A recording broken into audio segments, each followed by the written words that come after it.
పుస్తకం ఆదిశక్తి గాయత్రి సమర్థ సాధన అధ్యాయం 8 గాయత్రీ తత్వదర్శనం భౌతిక ప్రయోజనాలు. ఇప్పుడు అధ్యాయాన్ని వినండి. గాయత్రి ఉపాసన సహజ స్వరూపం, జ్ఞాపకత్వాన్ని అనుభవించడం. న్యాయాధీశుడు పోలీసులు సమక్షంలో అపరాధన చేయడానికి ఏ విధంగా సాహసం చేయలేమో, అదేవిధంగా సర్వదా సర్వవ్యాపి న్యాయకారి సత్తా వలన మన అన్ని వైపులా ఎల్లప్పటికీ ఉన్నవని అనుభవించలేము.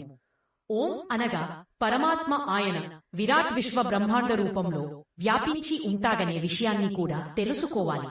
స్థూల సూక్ష్మ కారణ శరీరాలలో పరమాత్మ సత్తా ఉన్నట్లు అనుభవం కావాలి. పరమాత్మ ప్రవేశానికి సంకోచించే ఎటువంటి మాలిన్యము ఈ మూడింటిలో లేకుండా చూసుకోవాలి. దానితో పాటు ఎంత ఆరోగ్యంగా, నిర్మలంగా మరియు దివ్యంగా ఉంచుకోవాలంటే వికసించ గులాబీ పువ్వు మీద భ్రమరం సులభంగా వాలుతుంది. అదేవిధంగా 3 శరీరాలలో పరమాత్మ రూపము కూడా కనబడాలి. ఆయన యొక్క సహజ సదాశయ సుగంధతో సమీపంలో ఉన్న వాతావరణం అంతా అవసువాసనలు వెదజల్లాలి. గాయత్రీ మంత్ర అర్థ సరళమైనది, సర్వవిదితమైనది. సవితుః తేజస్వి వరేణ్యం. అనౌచిత్యాన్ని, అయోగ్యతను తేజస్సు ఆధారంతో దూరంగా నెత్తివేయడం. దేవస్య పక్షం వహించే శక్తులను ధీమహి అనగా ధారణ చేయడం. చివరలో ఈ లక్షణాలు కలిగిన పరమేశ్వరుడు అందరి బుద్ధులను సన్మార్గం వైపు ప్రేరేపించుగాక, సద్బుద్ధిని ప్రదానం చెయ్యుగాక అని ఈశ్వరునికి ప్రార్థన ఉన్నది. సద్భావనలు సజీవంగా ఉండి అలాంటి సద్బుద్ధిని పొందిన వ్యక్తి తన దృష్టికోణంలో స్వర్గం లాంటి నిందైన మనస్థితిని మరియు ఇంపైన పరిస్థితుల రసాస్వాదన చేస్తాడని చెప్పనవసరం లేదు.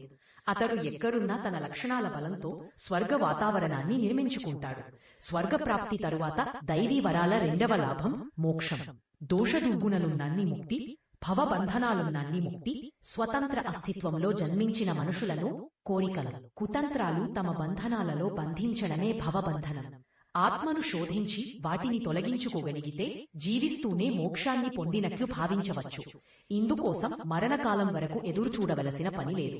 నిజమైన భావనలతో గాయత్రీ పూజ, ఉపాసన, గాయత్రీ సాధన చేస్తే దాని 2 ఆత్మిక రిద్దులు స్వర్గం, ముక్తి రూపంలో నిరంతరం అనుభవంలోనికి వస్తూ ఉంటుంది.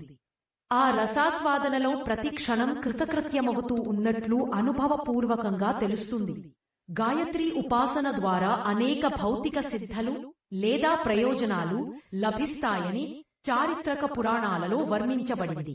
రాజా విశ్వామిత్రుని వేలాది సైన్యానికి కొద్ది క్షణాల్లోని భోజన వ్యవస్థ ఏర్పాటు చేసి అందరినీ ఆశ్చర్యచకితుల్ని చేసింది.